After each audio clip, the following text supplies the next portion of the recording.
Most people think ending up in a nursing home is about age. It's not. And as a home care physical therapist that works with older adults every single day, I'm going to show you what allows my 90-plus-year-old patients to continue living at home safely and independently. And it's probably not what you're thinking. Before we talk about what makes these 90-year-olds so independent, here's the typical patient that I run into all the time. She's someone in her 60s or 70s, walks her dog in the neighborhood, gardens a little bit, and picks her grandkids up from school a couple days a week. If this doesn't sound like you, you probably know someone who fits this exact description. Then one day out of nowhere, she trips on a rug in her home. The first problem, she couldn't get back up. The second problem was she fractured her ankle, which led to a complicated surgery and then months of pain, rehab, and frustration. Her ankle never regained proper range of motion or strength. And one fall, an injury like this can change the rest of someone's life. This kind of story happens to older women every single day, but it doesn't need to happen to you. What's so interesting here is that she seemed pretty active before, yet still ended up in this situation. The reason? Just being active doesn't guarantee strength. And that's why I say leg strength is the #1 predictor of whether someone stays in their home after age 70. Because not only will strong legs help you avoid falls, but they also allow you to safely get up from the toilet, climb stairs, and get off the floor. And if you're thinking balance is more important, I'll explain later why that's not actually the case. Too many people I come across obsess over so many things to help them remain home, yet never even consider their own leg strength.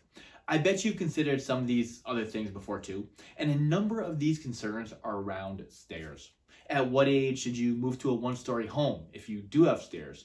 Or can you move your bedroom down to the first floor, or maybe even get a stair lift installed?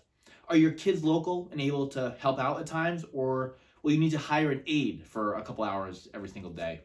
All these things can matter, but not if you can't get out of your chair to start with. Here's the thing that people who worry about all that generally miss. If you have adequate leg strength, none of those things will matter until many, many years down the road. Because with strong legs, you don't have to worry about falling on stairs or when you're going to need to install a stair lift. Imagine for a second that you really struggle to get up from a chair due to weak legs. What would you do if you really couldn't get up from your chair? Once your legs get weak, daily life becomes so much harder. Getting out of bed, off the toilet, up the stairs, even carrying something light across the kitchen.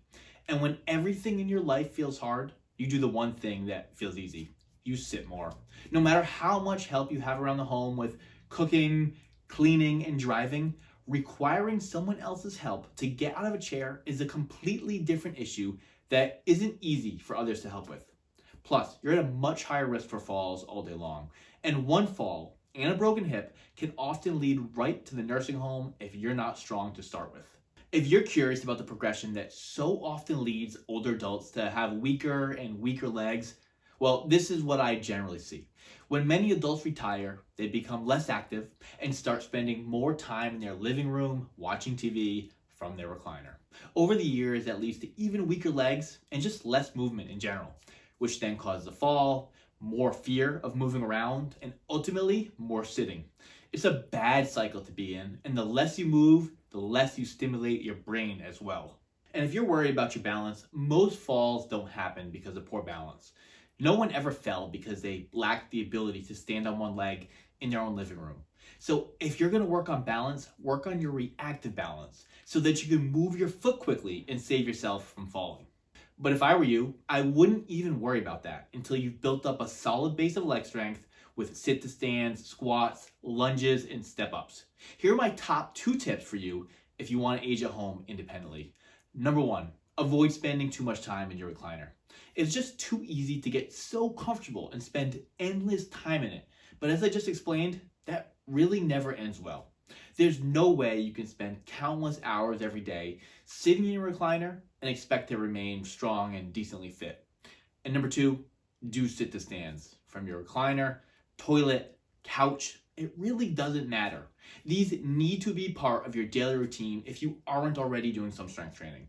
And if you struggle now to do 15 consecutive sit to stands or even climb your stairs safely, that's only going to become a bigger and bigger issue as you age.